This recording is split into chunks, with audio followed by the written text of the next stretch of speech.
어제 우리 주일날 함께 나누었던 이 영향력이라고 하는 것을 또 연장해서 조금 더 묵상해 보면 좋겠습니다.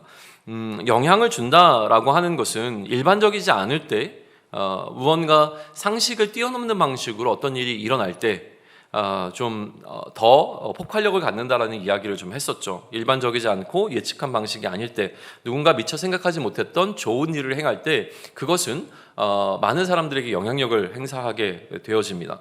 사도행전은 그런 의미에서 세상을 소동시키는 그리스도인들에 관한 이야기를 다루고 있죠. 그리스도의 질서를 따르고 있었던 이 사도들의 이 행함들을 통하여서 세상을 소동시키는 방식으로 계속 뭔가 일들이 진행되고 있는 것을 보았습니다. 이걸 우리는 영향력이라고 이야기를 했는데요. 오늘 역대하 1장은 일반적이지 않았던 왕에 관한 이야기를 다루고 있습니다. 일반적이지 않았던 왕, 바로 솔로몬인 것이죠. 11절과 12절을 보시게 되면 하나님이 솔로몬을 이렇게 평가하십니다. 너는 부나 재물이나 영광이나 원수의 생명 멸하기를 구하지 아니하며 장수도 구하지 아니하고 오직 내가 내게 다스리게 한 내 백성을 재판하기 위하여 지혜와 지식을 구하였다라고 이야기를 하세요. 그러니까 이건 어떤 이야기냐면, 일반적으로 하나님께서 솔로몬에게 네가 원하는 것이 무엇이냐고 이야기했을 때는 그냥 평범한 왕들이 구하는 것 가운데 하나를 구할 것이라고 하나님도 생각하셨던 것 같아요. 그러니까 일반적으로 하나님께서 이 무언가를 네가 필요한 게 뭐니? 라고 물었을 때 왕이든 아니면 그냥 인간들이든 간에 자신들의 필요를 요구하는 것이 일반적이었다는 거죠.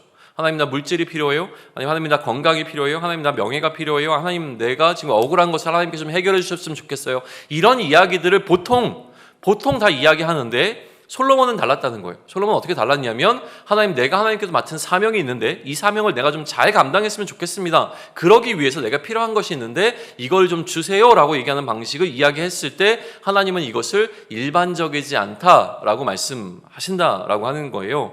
그러니까 솔로몬의 탁월함이라고 하는 것은 그가 이러한 상황, 그러니까 그가 놓여 있는 상황 가운데서 일반적이지 않은 방식으로 하나님께 자신의 복을 구했다라고 하는 것이죠. 일반적인 것이 나쁜 것이라고 이야기하는 것은 아니에요.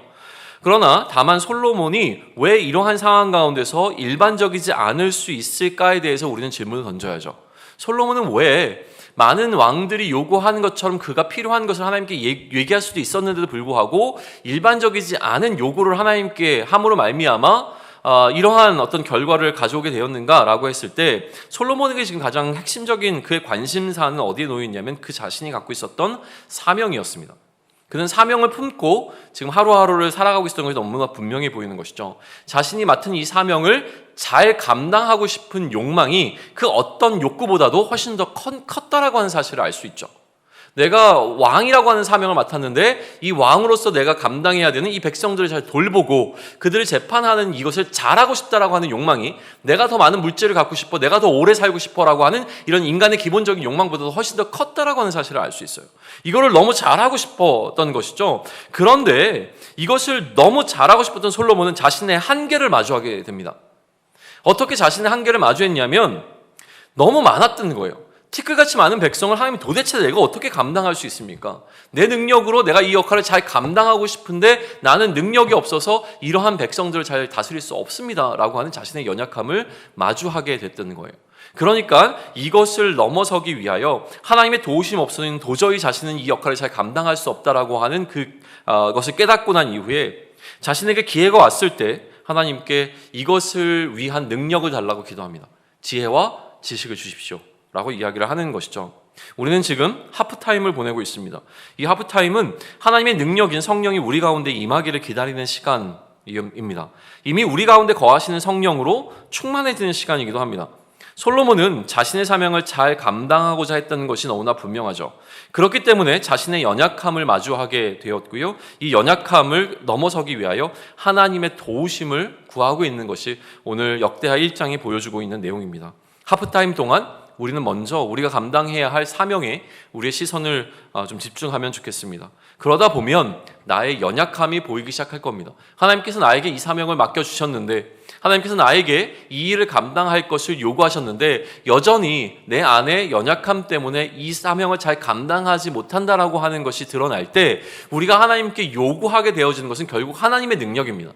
나의 능력이 아니라 하나님의 능력이 나에게 임하시면, 그러면 내가 이 사명을 잘 감당할 수 있습니다라고 하는 요구를 하는 것, 이게 하프타임 동안 우리가 집중해야 할 것이라고 하는 것이죠. 제자들은 증인들의 삶을 이제 시작하려고 합니다. 그러나 그때 예수님께서 제자들을 기다리게 하시면서 그들에게 능력을 덧입을 것을 말씀하셨고, 그들에게 임한 능력은 바로 성령이었습니다. 성령이 그들의 능력이 되었을 때에 그들은 증인의 삶으로서 그들이 감당할 수 없는 그들의 연약함을 뛰어넘을 수 있는 하나님의 능력을 덧입게 된 것과 마찬가지로, 오늘을 살아가는 우리가 맡고 있는 이 사명을 잘 감당하기 위하여 우리가 필요한 것은 하나님의 능력이라고 하는 사실을 기억하며, 오늘도 나의 연약함 가운데서 하나님께 내가 이 연약함을 뛰어넘어 나에게 맡겨진 사명을 잘 감당할 수 있는 힘을 달라고 간구하며 이 하프타임을 잘 보낼 수 있는 저와 여러분이 또 우리 공동체가 되기를 소망합니다. 아멘.